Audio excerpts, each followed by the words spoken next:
In this series, we will first discuss the market-leading solar cell technology, which is based on crystalline silicon. You will learn about the properties of the material, the production process, and the design considerations to obtain the ideal crystalline silicon solar cell. But how did this technology become the market leader? In this video, we will start with a short historical overview on the emergence of the silicon-based solar cell. Next, we will introduce the advantages of silicon as a solar cell material, but at the same time we will shine some light on some of its limitations. Evidently, the PV field has weighed the advantages and limitations in favor of this technology. The history of the silicon-based solar cell starts in the early 1940s when the photoelectric behavior of silicon was accidentally observed. But it wasn't until 1954 that 3 scientists at Bell Laboratories in New Jersey managed to make the first silicon-based solar cells. From left to right, you can see physicist Gerald Pearson, electrical engineer Darrell Chapin, and the chemist Kelvin S. Fuller. The cell had a conversion efficiency of around 6%, which was considered very promising at that time, and early solar modules with large batteries for storage were introduced, for instance, telecommunication purposes. In the 1950s, the research on photovoltaics was mainly driven by the aerospace sector with the goal to supply space applications such as satellites with energy. Large investments supported the research for this niche market, and the first satellite partially powered with solar cell was the Vanguard 1. In the 1970s, the oil crisis led to an increasing interest in solar power as an alternative for fossil fuels. Here you see the installation of PV modules on the White House when Jimmy Carter was President of the United States. The market quickly expanded and the development of commercial crystalline silicon solar modules had begun. But what makes silicon such a suitable material for photovoltaics in the first place? It wasn't coincident that silicon was the first candidate element, since in the early 1950s, silicon was the only semiconductor material that humans understood well enough. The semiconductor industry had already managed to make transistors. This device, shown on the right, is the first available silicon transistor made by Texas Instruments in 1954. The technology to make high-purity silicon was becoming better and was industrialized. Also, the industry was developing several processes to manipulate the material properties, enabling them to fabricate different device designs. We will now highlight 2 important reasons why silicon is such a good material for photovoltaic solar cells.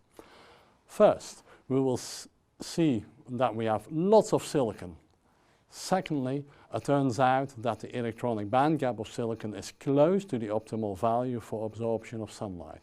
We will show this in a second. This graph shows the abundance of elements on Earth scaled per million atoms of silicon. It is obvious from this graph that silicon is one of the most abundant elements. In fact, silicon is the second most abundant element available on Earth, right behind oxygen. However, silicon is mostly found in forms of sand, sandstone, and other silicates, and in a later video we will discuss that high purity material is required to produce efficient crystalline silicon solar cells. Now the band gap of silicon. In order to assess the optical suitability of silicon for light absorption, we look at the solar spectrum that reaches the surface of the Earth.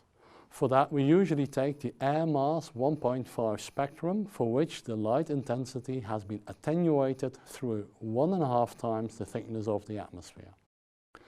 Crystalline silicon has an electronic band gap, Eg, of 1.12 electron volts, which translates to a photon wavelength of 1107 nanometers.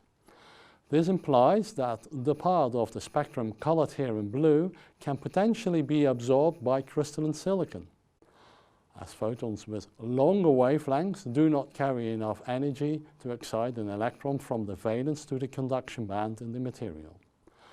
This grey fraction of the spectrum is referred to as non-absorption. On the other hand, photons with a short wavelength have excess energy, indicated here in green, that cannot be used in the semiconductor and is lost as heat. These energy losses are referred to as thermalization losses. Both the grey and green area in this graph cannot be converted into electrical power, and they constitute fundamental limitations of single-junction crystalline silicon solar cells. These two loss mechanisms are taken into the calculation of the theoretical maximum conversion efficiency of a single-junction solar cell, the so-called Shockley quasi-limit. For the calculation of this limit, it is assumed that only radiative recombination takes place in the material. This graph shows that for the AM 1.5 spectrum, crystalline silicon has the potential to reach a conversion efficiency above 30%. In a more recent and more accurate calculation of the theoretical maximum conversion efficiency, also Auger recombination was taken into account, and the value of 29.4% was found.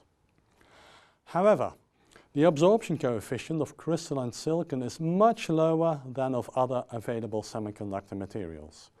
Silicon has a so-called indirect band gap, as will be explained in a later video. The consequence of this indirect band gap is that in order to absorb a large fraction of the solar spectrum, the silicon solar cell should be quite thick, resulting in a high material usage compared to other materials. This will be an important factor when designing a crystalline silicon solar cell, as light absorption is crucial for a well-functioning solar cell. To summarize this video, we have discussed that the silicon-based solar cell has emerged from the semiconductor industry that was developed for microelectronics. This implies that many processes to manipulate its electronic properties were available. Silicon is an abundant element and has favorable properties for solar cell application. The downside of silicon is that it has an indirect band gap that leads to relatively low light absorption and therefore requires a thick absorber layer.